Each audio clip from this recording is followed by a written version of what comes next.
Many foreign journalists based in China have complained that the country is becoming increasingly difficult to report from. In their recent annual report, the Committee to Protect Journalists says that China is jailing a record number of journalists. The country is actually jailing the second highest number of journalists in the world.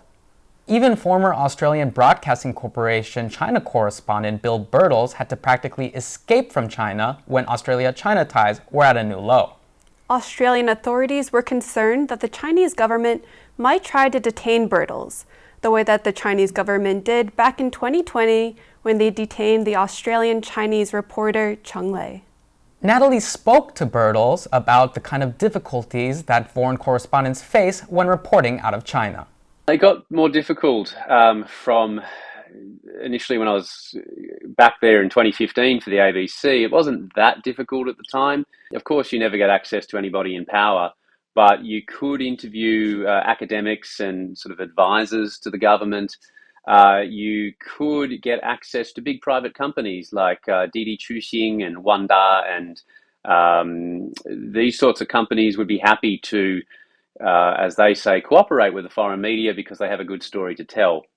But certainly in the last couple of years, 2019, 2020, by the time I left, it was getting more and more difficult because just overall there was a sense that the foreign media was hostile to China. This idea was continually perpetuated by the Communist Party.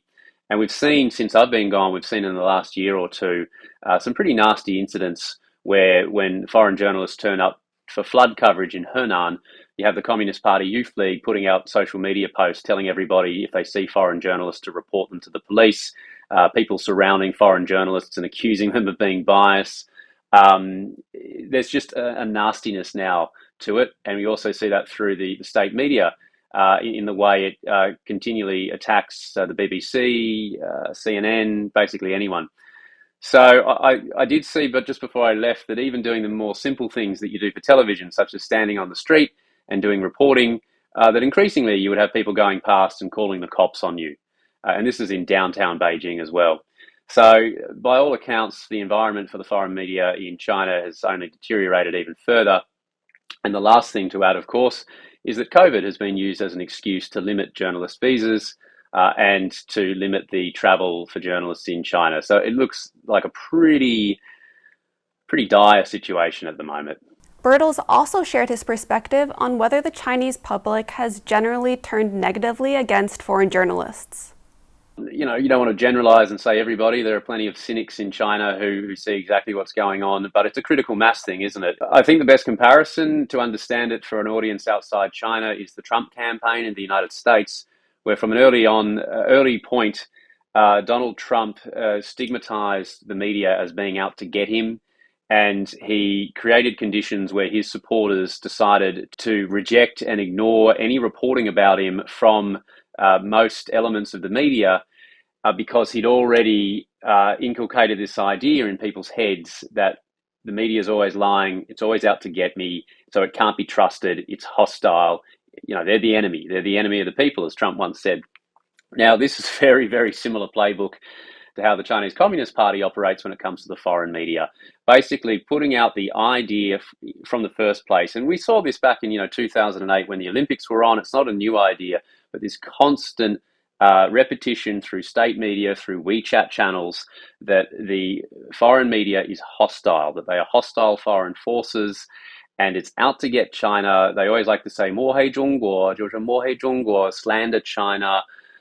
This is just constant repetitive messaging from the Communist Party to the population in China. And if you repeat something enough, it becomes a standard idea. And you'd see this when you do simple things like vox pops. You're on the street and you've got a camera and people are walking by and, you're sort of saying, hi there, we're with the Australian media. Can we ask you about what are your plans for Chinese New Year with COVID? Are you worried? Are you planning to leave the city?